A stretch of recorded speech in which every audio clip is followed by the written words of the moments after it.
It's a good way to make certain that, the crowd knows it's not David Cross next. Shit.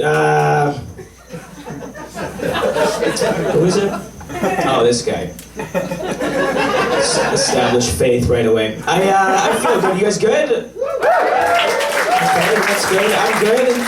I was home. I live in New York now. I was home in Chicago for the holidays. It was good. I got to see people I don't normally see. I got to see my therapist. That's always fun. See her. She told me, she gave me some bad news. She said I'm a devaluing narcissist. Fuck.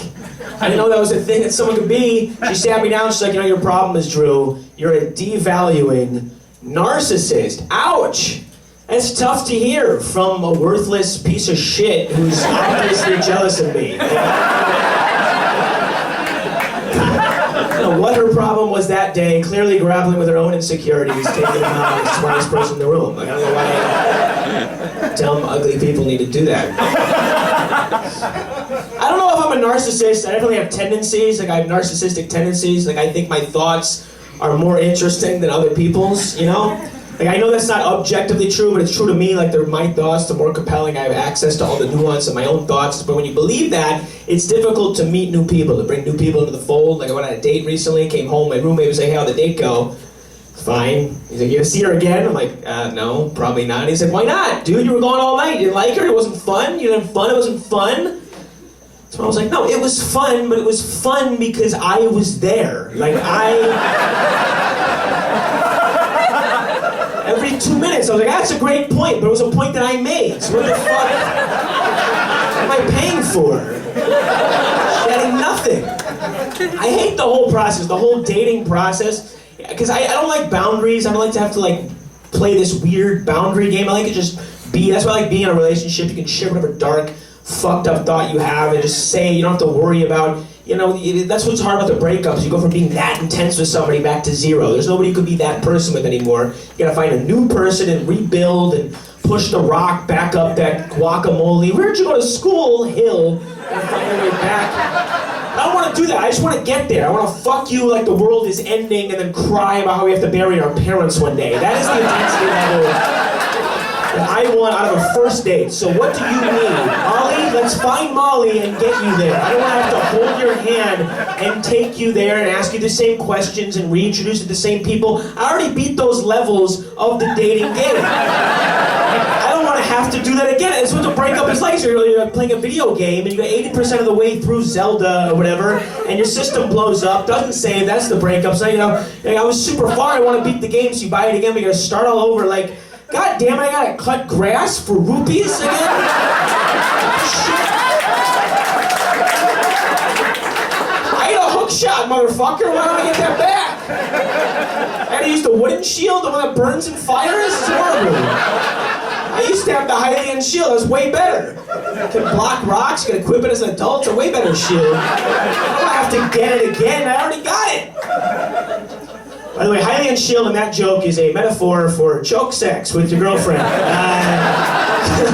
That's where I want to get back to. It's hard to choke a new person, What do you ask? Do you like that? Not if you ask like that, they won't. You gotta just go for it. You can't go in half-assed. Nothing is creepier than a timid choke. That is creepy as shit to go in with two unsure of yourself fingers. You gotta just trust yourself and hope for the best. You can look for clues, assess the situation, You see like a sleeve tattoo, that's the third base coach waving you in to choke the... It's a green light. But it's tough. Sometimes it's ambiguous. Like, I misread the situation once. Like, I choked the wrong person. I went for it. She was like, Ashley, what are you doing? Trying to kill you? I think that's less creepy, to be honest. Like, someone who's not into choking, they're like, oh, murder. I thought you were a weirdo. It's a standard issue killer. Yeah, I like doing this. I get jealous of musicians though, because when musicians play live, they get to introduce their songs in this really poetic way. They get to set it up with this whole backstory that adds all these layers before they even play a note. I was watching a clip on YouTube, and this dude was like, I went to high school with a guy, and he, the quarterback of the football team, he asked his girlfriend to marry him in the parking lot. She said yes. Then he went off to war overseas, came back and got her pregnant, went back overseas, got killed, and then she had the daughter, and so I wrote this song about them. I'm like, fuck, man, I'm already in. Like, you already got me. You didn't touch the guitar. I wish I could do that, because like I have situations that merit explanation. Like I just broke up with a girl recently. We were in love, and she had a really rough life, like really like horrible life that I had to I listened to that and I heard that. It was like something I never heard before. And then she cheated on me. And I was pretty angry, but I didn't want to take it out on her because she was such a victim. I don't want to make her feel bad because I got it, but I saw all this anger, nowhere to put it, no outlet for it. So anyway, this next bit is about that.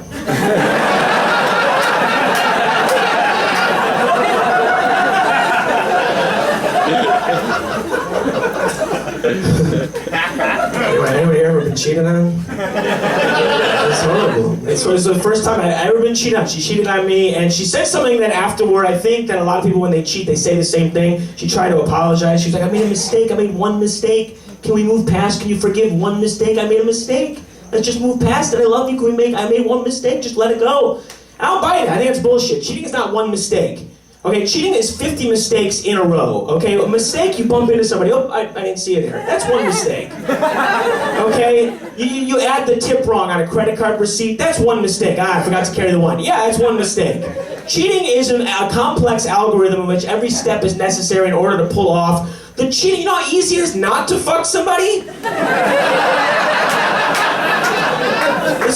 I've not fucked almost every person on earth. It's easy. It's easy to do. You literally have to do anything but fuck them, and look at that, you're not fucking them. It's not hard. Cheating's not one mistake. You made a bunch of mistakes in succession. You texted him, you met him at a bar, you got drinks with him, you got too many drinks with him, you went back to his apartment, you went on his couch, you made out with him, you took off your clothes, you took off his clothes, you got his dick hard, you got your pussy wet, you used it to fuck his dick until it came onto you, and then you wiped it off and were like, oh, whoops, no!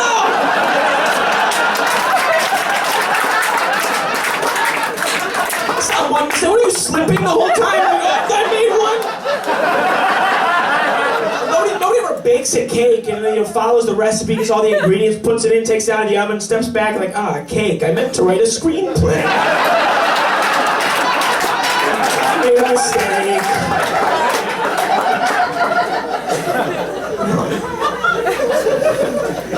I don't know what I'm gonna do. I'm not gonna get married. A lot of people want to get married. I can't believe people still get married in 2015. People still get married. It's like, what are you, 2? This is my wife. Grow up. Oh, that's such a childish thing. I'm going to marry you, okay? You want to be together? I think that's cool. I don't know why you got to make it a whole thing. Why you got to tell anybody about it, Why tell the government? That's a weird first step. I love you, I love you too. I'm gonna love you forever. Holy shit, we should let the people who run the DMV know.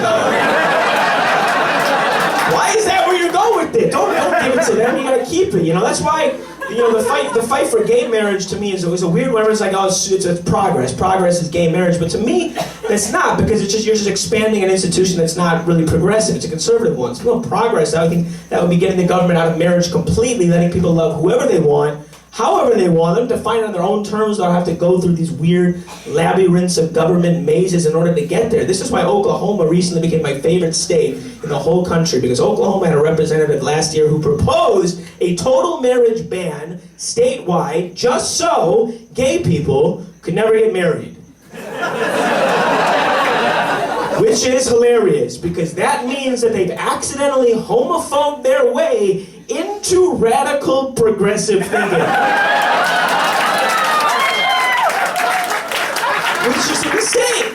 That's by far the most advanced discussion on the subject, and it's driven by bigotry. You understand the beauty there? I wish I could have been at that meeting to see what other ideas were proposed that were fueled by hatred, We're like, what we gotta do? We gotta ban marriage altogether. That way them homos can never participate. Everyone's like, that's a good idea. You know what else we gotta do? We gotta dissolve our currency, set up what's called a resource-based economy, establish a more egalitarian distribution of wealth. This will make the pursuit of individual wealth an unnecessary and irrelevant endeavor, which will help end the tyranny of nepotism as well as the virtual monopolies of corporations. This will deprogram the state and corporate-backed propaganda that rots our minds and poisons our souls, which will slowly restore the complexion of our cultural and individual psychology to where one's self-identity is no longer inextricably linked to the market value of his commercial function, but rather to the spontaneous actualization of his organic desires. There would be no need for laws because the guiding principles of society would arise organically as the unwritten negotiations between our communal needs. This would render the very idea of a central government fundamentally absurd, would help eradicate the existence of politics altogether. The traditional socio-economic hierarchy would collapse as we entered into a stable, harmonious relationship with Mother Nature. And then that way, we won't ever have to worry about our country being run by a bunch of goddamn Jews.